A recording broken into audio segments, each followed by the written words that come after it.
Babay na Sonic. Iba-vlog natin. Ayun si sir yung bumili ng Vlog natin to. motor ko. Paalam na. Paalam na. Swerte ng mga kabili ni kay Sonic, no? Ako to cellphone ko. Okay. Jump shot naman sir ha. 1, 2. Formado, kargadong kit, 3,000. Tapos may libre ka pang helmet.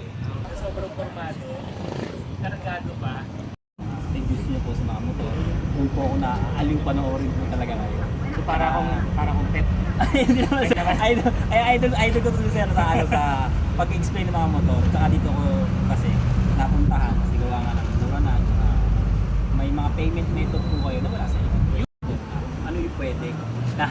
Kaso dumating si sir. Mag-i-inquire yan daw. Ayan guys, nakabili si sir. Pangalan niya sir? Mel.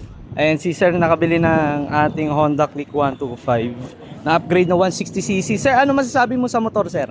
Solid bro. Talagang malinis, alaga, tsaka actually unang tingin ko pa lang nabikani na ako. Saan mo nakuha yun sir yung motor ko sir? Dito lang din sa Motochangi.ph.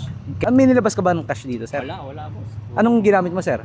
Payment method lang tayo ng Gcash. Sir, thank you sir ha. Sir, alagaan mo sir si Sonic. No, thank you. Dahil hindi tatagal sa akin ng 5 years yan sir kung hindi ko inalagaan yan sir. Sige mo mas malaki to. Formado na, kargado pa. Kaya nga wala nilabas na pera eh, lugi eh. So, yun, kinuha niya dito sa Motochangi PH yung motor ko. Then, nakakuha pa si sir ng free helmet na SEC. Brand yan ha. Then, ayan, mga upgrades ko dito, naka-caliper na siya na RCB, naka-front shock na siya na 7, naka-E3 na siya na brake lever, naka-side mirrors na siya, naka-MDL na rin. RCB pa yung yung mags no kay Gigi.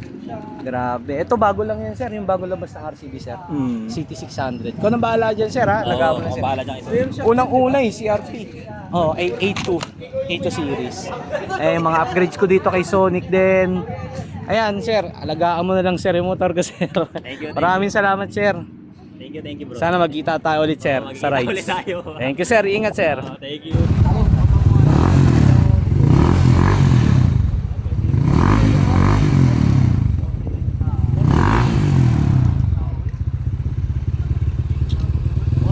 Busy sir. Napaka-responsive ng no. Sir, pagka magto-throttle ka, ganun lang ha. At yes, officially wala na sa atin si Sonic o ang ating Click 125. Almost 4 years sa atin yan mga pre. Napakadami ko ng in-upgrades dyan. And napakarami na rin naming memories neto ni Sonic. Gamit-gamit ko siya araw-araw pamasok sa school, pang long rides, at marami na rin kami napuntahan na lugar. Gamit-gamit itong motor na to. Kaya masasabi ko na lang na napamahal na ako sa motor na to. Dahil ito yung first motorcycle na dumating sa buhay ko. Mahirap mang bitawan pero kailangan.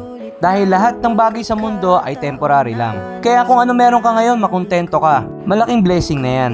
Kahit anong bagay na dumating man sa buhay mo, ingatan mo at alagaan mo yan. Dahil hindi natin alam, yung bagay na gustong gusto mo, may hangganan. Kahit anong klaseng motor man yan, pahalagaan mo at pahalagahan mo. Dahil hindi natin alam kung kailan sila mawawala sa buhay natin. Salamat sa 4 years and 11 months, Sonic. Ikaw na bahala sa bago mong amo, Sonic.